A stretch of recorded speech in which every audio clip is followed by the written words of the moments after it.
Isang napakahalagang panayam ang naganap isang gabi between the Lord and a Jewish leader. At ito ay kakapulutan ng aral ng lahat ng henerasyon at dapat suriin at pansinin. What Nicodemus needed. Yan po ang pamagat ng ating pag-aaral na siyang kailangan din naman ng lahat ng tao. Salamat po, Panginoon, sa pagkakataon na maaari kaming lumapit sa inyo upang magpaturo. Akayin niyo po kami turuan, papagliwanagin niyo po ang aming isip, at nawa ang aming katawan, ang aming espiritu, ang aming emosyon. Lahat ng ito ay maipasakop namin sa inyo at kayo maghari. Lead us, teach us. In the name of Jesus we pray with thanksgiving. John 3:1-2, one of the most famous chapters of the New Testament. There was a man named Nicodemus who was a Pharisee and a Jewish leader. One night he went to Jesus and said, "Sir, we know that God has sent you to teach us.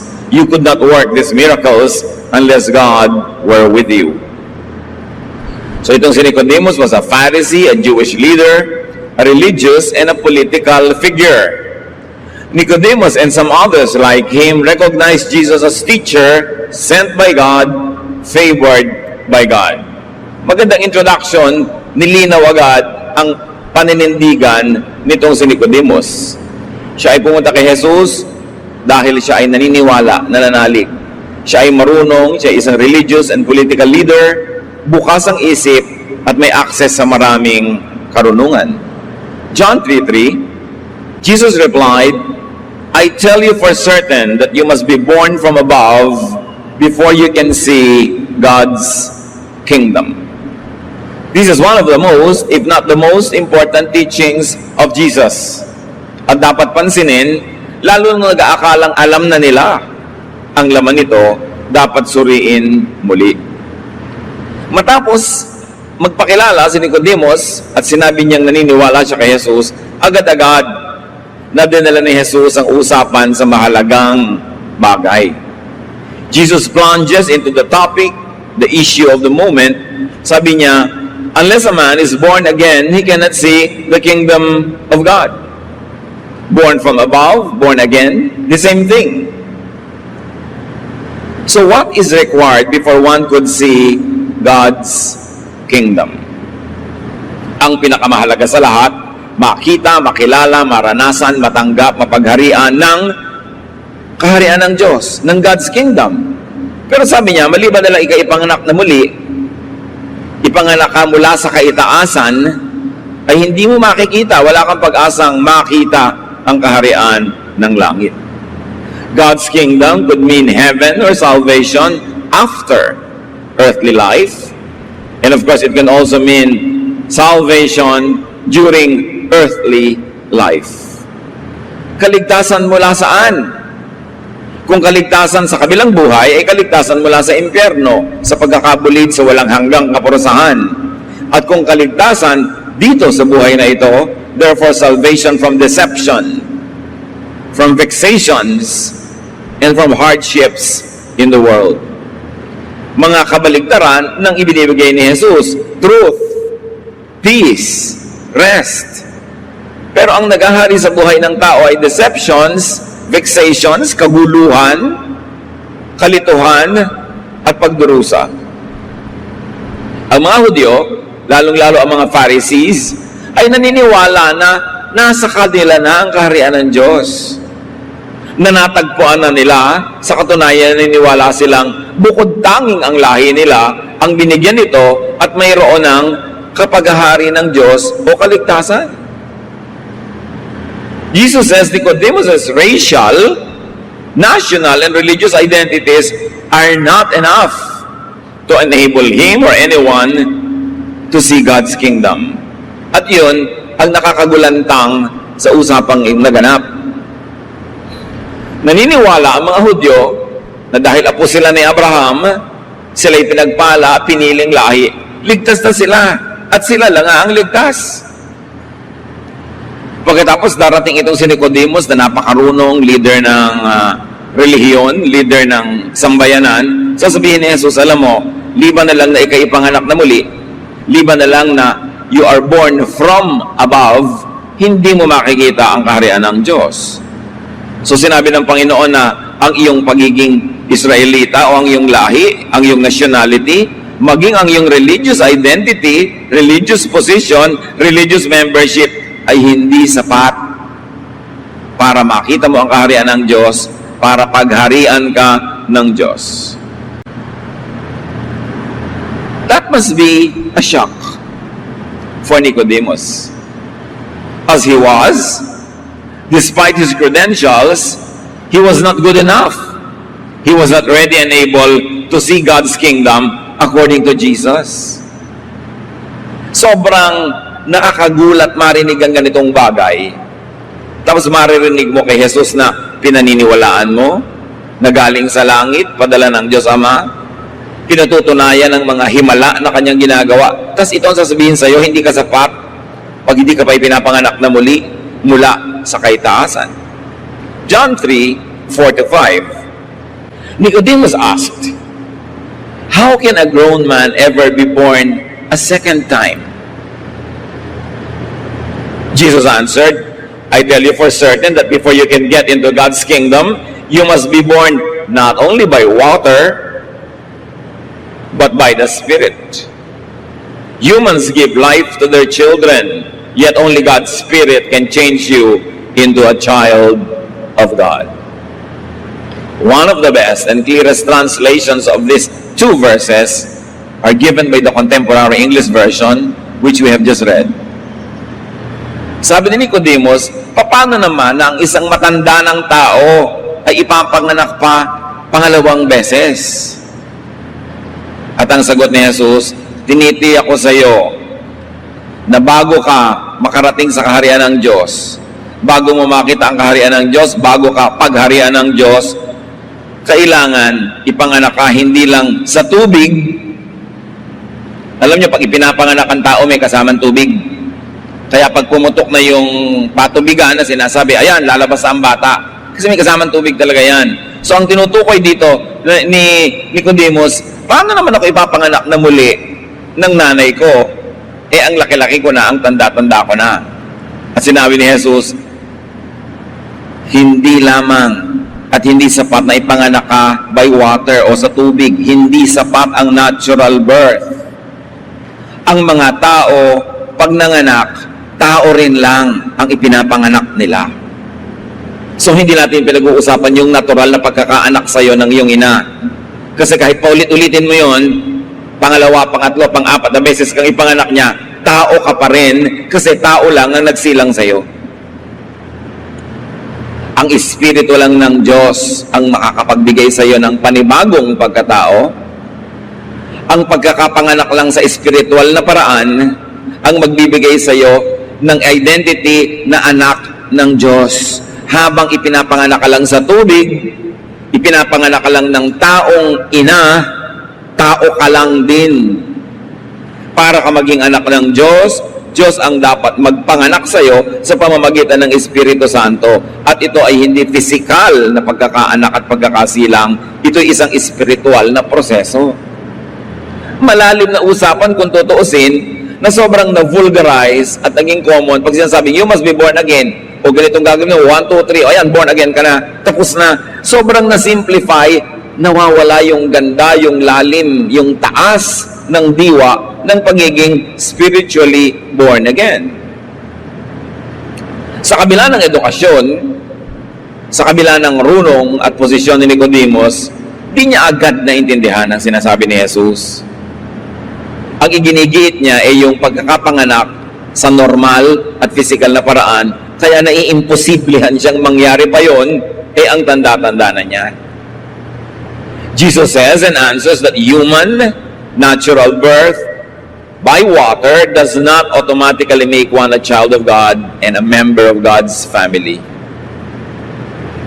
Therefore, ang nakakagulat na conclusion nito mga kapatid, the Jews, the Israelites are not natural born children of God.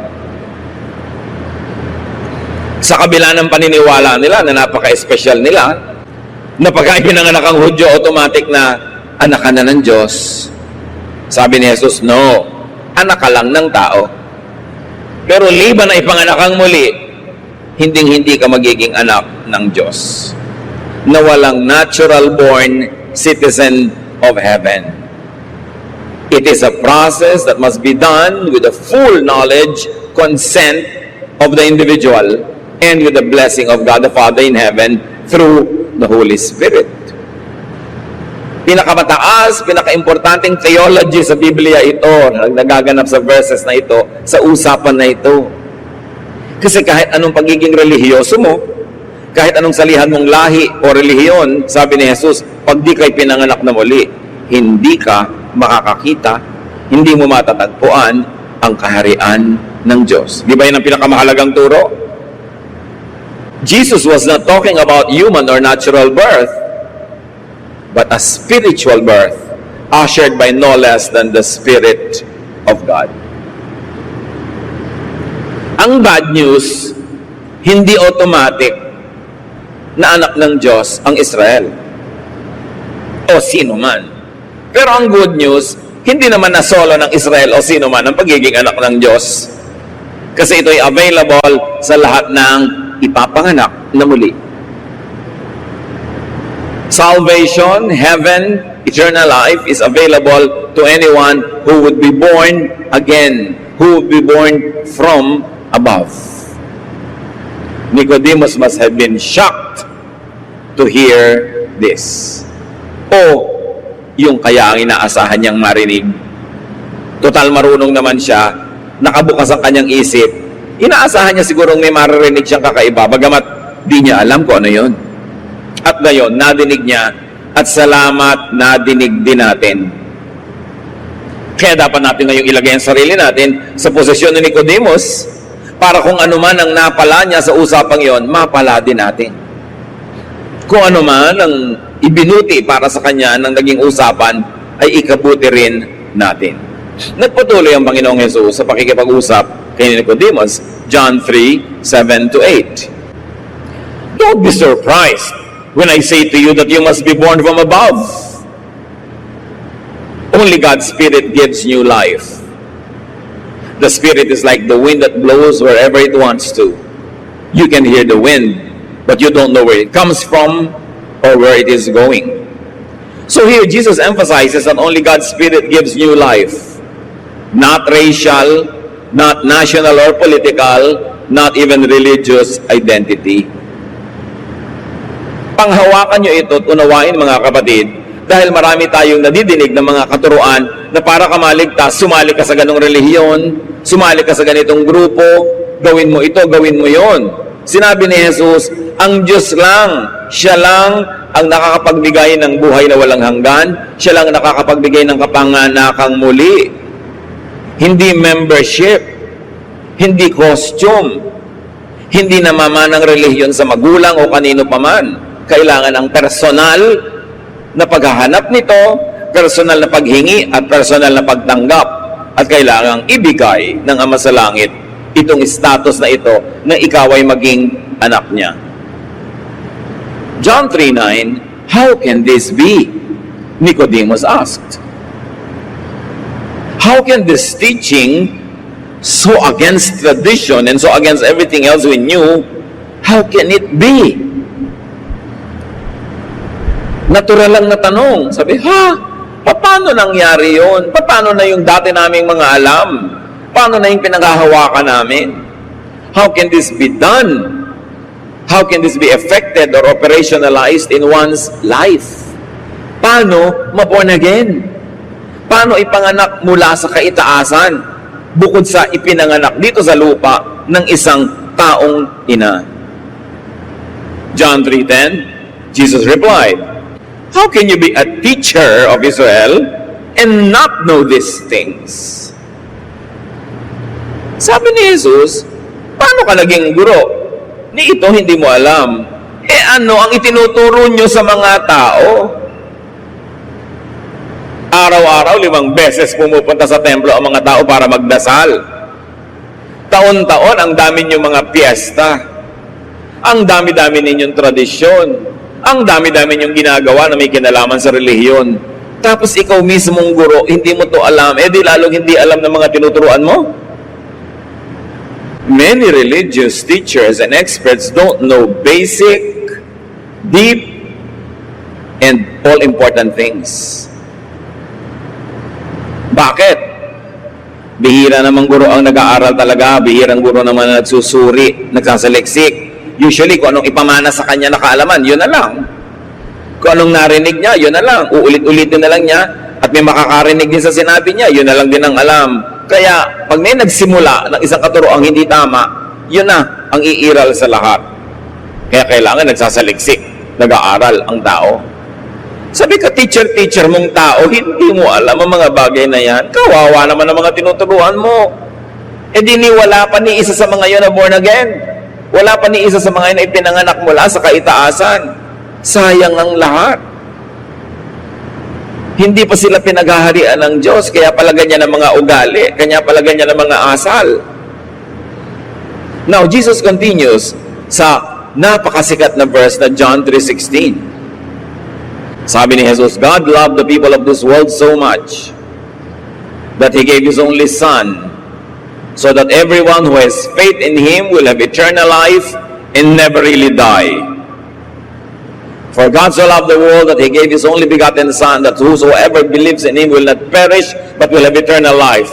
Siguro yun ang na-memorize yung version. Yun pa rin yun.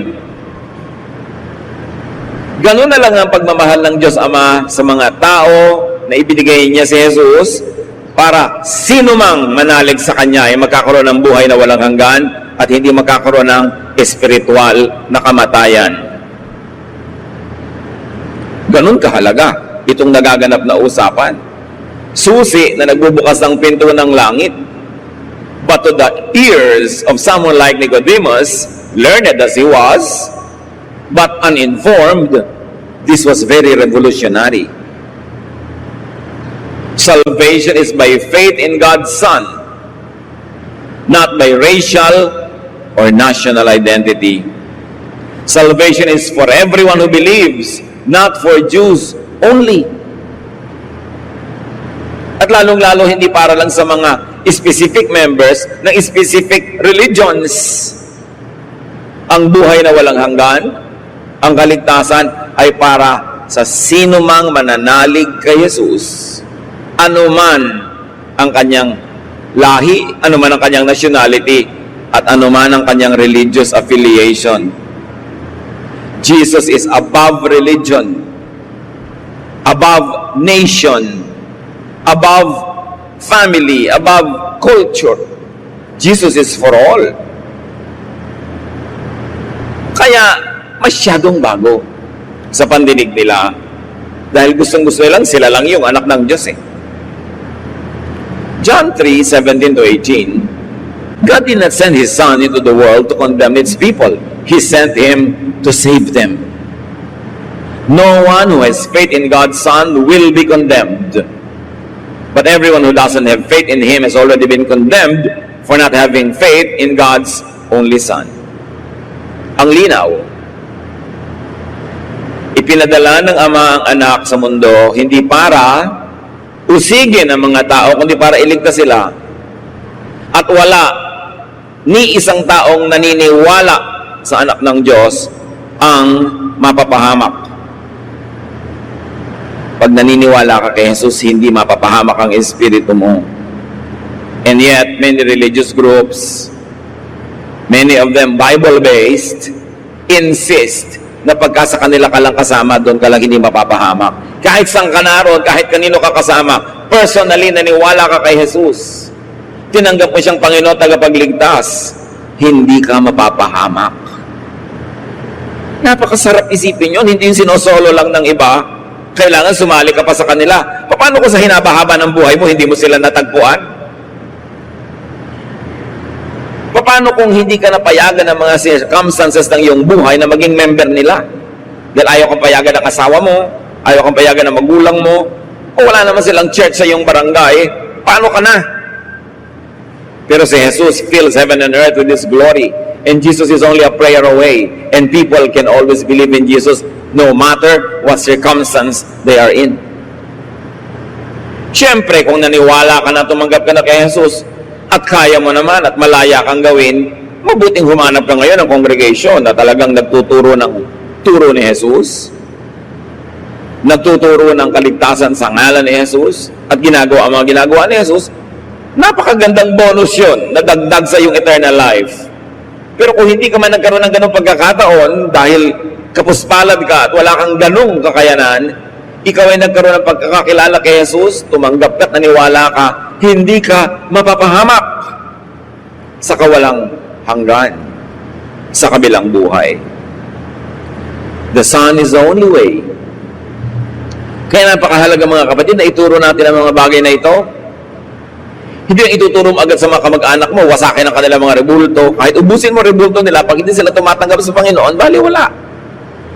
Hindi ituturo mo agad na ilubog mo 3 beses sa pinakamalalim na dagat para mo maibaptize. Hindi ituturo mo agad na tumigil siya ng kanyang pag-inom o huwag siya magpatato. Ituturo mo agad na magpahaba siya ng buhok o magpagupit. Mga ano na yun, palabok, icing. Pero baliwala ang lahat kung yung tao hindi born again. Kung hindi siya ipinanganak na muli, di siya paghaharian ng Diyos, kahit matagtad ang kanyang katawan at buhay sa mundo ng mga costume, mga ritual at activities ng religion. Dapat siyang ipanganak na muli. At ang mga anak ng Diyos na nakakaalam nito at ipinanganak ng muli, paano natin naaatim na makatulog ng mahimbing na may mga mahal pa tayo sa buhay, mga kamag-anak na di pa nadidinig ito at hindi natin nasasabihan? Sari-sari ang mga napag-uusapan sa buhay, sports, artista, weather, pero napag-uusapan ba, nasasabi ba natin, ikaw ba talaga nagkaroon na ng pagkakapanganak mula doon sa kaitaasan? Kuminsan, hindi na rin laging magandang gamitin yung word na born again kasi nagkaroon na ng napakaraming negative association dahil sa napakasamang asal ng maraming born again na nakasira tuloy sa ideya ng pagiging born again. Mga born against, sabi nila, walang ginawa kundi mangontra, walang ginawa kundi mang-correct ng mga tao, walang ginawa kundi manakit ng damdamin ng mga nasa dati pang relihiyon, wala tuloy madala sa Panginoon. Kaya pag ginagamit mo isa ng word na to, allergic na sa iyo yung mga tao. Kaya yung mga ibang mga bagong versions ng Bible, hindi na ginagamit yung exact word na yon, kundi yung katumbas, to be born from above. Parang sa maraming mga tribo sa mga kabundukan, missionary ka, huwag mo sasabihin Christian ka. Kasi ang pangit ng tingin nila sa Christian, dahil sa kanila, yung mga Christian ay yung mga lowlanders na nagla-land grab, nangaagaw ng mga lupa, nagsasamantala sa kanilang kamangmangan, pinagsasamantalahan sila, pinagtatawanan sila, nilalait sila. Sa kanila, yun ang ibig sabihin ng Christian. Kaya mag-iingat din tayo dahil na dudumihan, namamantsahan yung pangalan ng Panginoon pag mali ang paggamit natin. Gulat na gulat siguro itong Nicodemus na ito sa sinabi sa kanya ni Jesus. John 3:19-21 sa pagpapatuloy, the light has come into the world, and people who do evil things are judged guilty because they love the dark more than the light. People who do evil hate the light and won't come to the light because it clearly shows what they have done. But everyone who lives by the truth will come to the light because they want others to know that God is really the one doing what they do.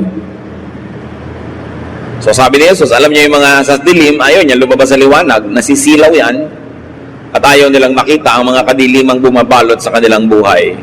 But evil or darkness here is not always about the usual sins like immorality, murder, wickedness. Pag sinasabi ni Lord na evil or darkness, hindi lang laging yung mga nakasanayan na nating ibig sabihin ng kasalanan. Because evil or darkness, especially from the context of Jesus, could also mean religious ignorance, religious abuse, oppression, and cruelty, and religious misrepresentation of God. Dalawang klase ang kasalanan, dalawang klase ang kadiliman. Unang klase, yung obvious na obvious, nang aagaw ng asawa ng may asawa, nagnanakaw, pumapatay ng tao, yun. Pero meron pang isang kasamaan, isang kadiliman na hindi laging napupuna, and that is religious misrepresentation. Pagliligaw ng mga tao sa paraang relihiyoso. Na libang sila, akala nila'y tama na sila, naubos ang buhay nila sa relihiyon, namatay at namatay na lang sila, hindi pa pala sila na ipapanganak na muli, nadaya. Yun ang pinakamalaking kadiliman na hindi halata kasi nagkukubli sa likod ng relihiyon. Akala mo'y tama na. Pero sabi ni Jesus, liban na ikaw ipanganak mula sa kaitaasan, hindi mo makikita ang kaharian ng Diyos. Walang pag-asang maliligtas ka. At yan ay malinaw na ipinakita ni Jesus na sa kanya ang kasamaan ay hindi lang yung pangangalod niya. Kaya nga yung babaeng nangangalod niya, nung babatuhin ng mga tao, ipinrotek pa ni Lord. Sa kanya ang kasamaan ay hindi lang yung hindi pagsunod sa religious regulation. Kaya pati nga siya ay nagpasimunong gumawa ng mga mabubuting bagay kahit na Sabbath. Pero ang kanyang ibinunyag na mga kasamaan ay kasamaan ng relihiyon na nagliligaw ng bubulag pero walang kaligtasang dinadala sa tao. Kaya ang pinakamarami niyang mga binatikos ay ang mga relihiyoso.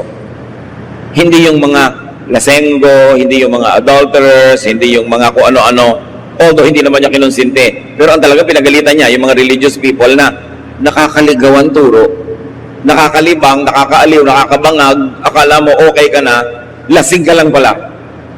Pero pag nagising ka sa kabilang buhay, hindi ka pala ligtas. Sabi niya sa Matthew 23:2, Jesus said to the crowds and to His disciples, the Pharisees and the teachers of the law are experts in the law of Moses, but don't do as they do.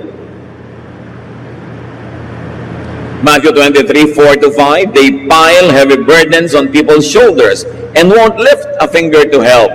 Everything they do is just to show off in front of others.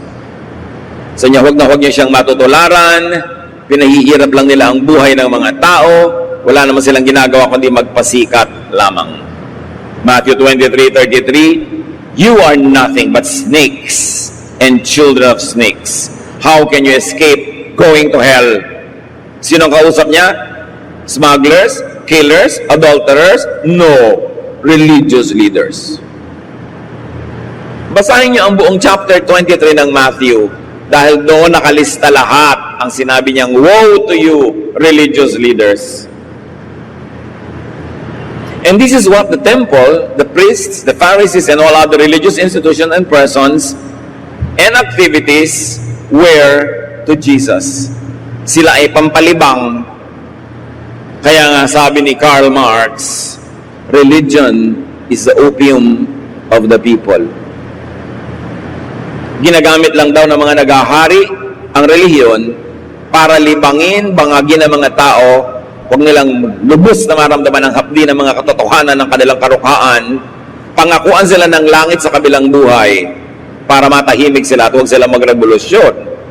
Kaya galit ang mga sosyalista sa reliyon dahil sa kanilang pananaw na yon na nagmula naman kay Jesus yung pagsusuri na yon. Kaya lang, hindi naman syempre lahat ang relihiyon. Dapat mo lang ang suriin kung alin yung nanglilibang lamang kasi hindi ka naman na born again kahit 10 taon, 50 taon ka na doon, namatay ka, hindi mo pala makikita ang kaharian ng Diyos.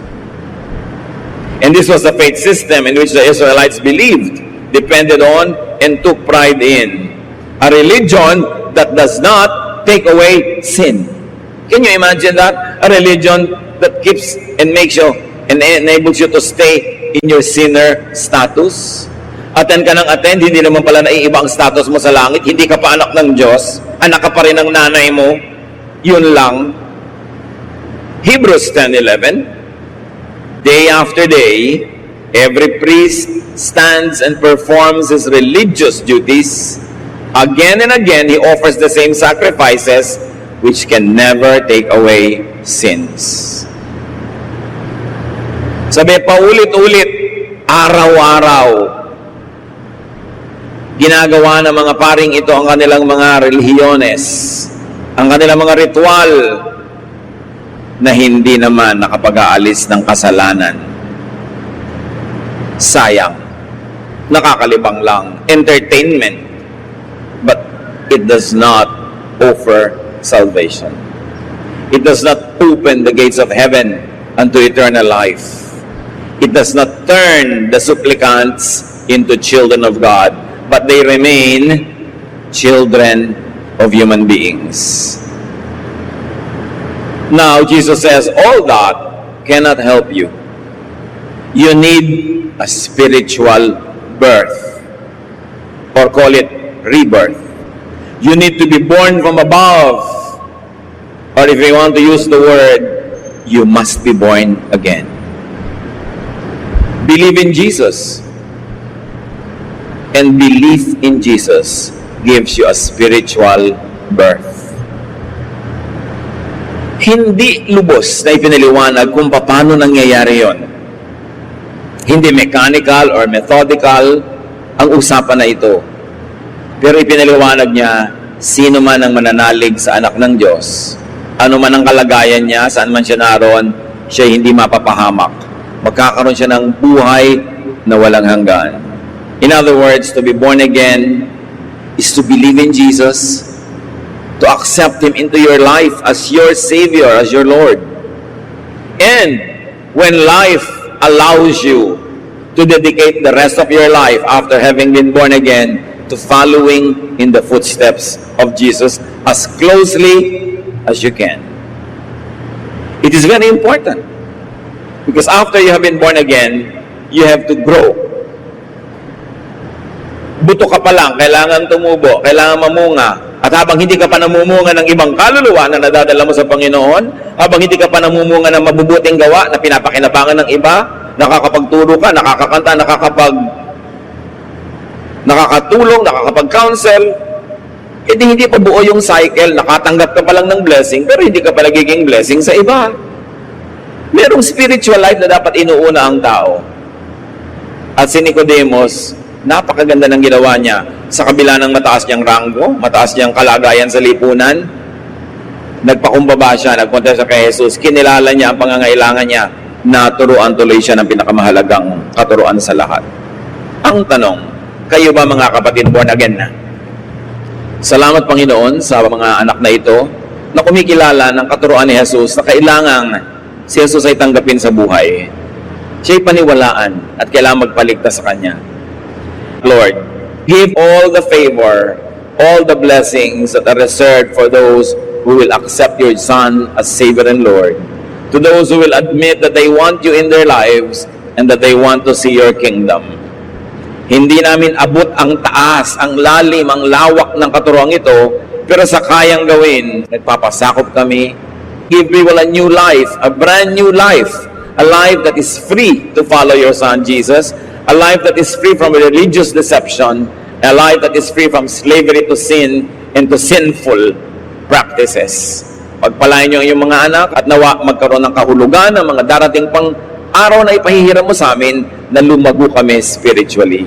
Father, we thank you in the name of your Son, Jesus our Lord, our Savior and our friend.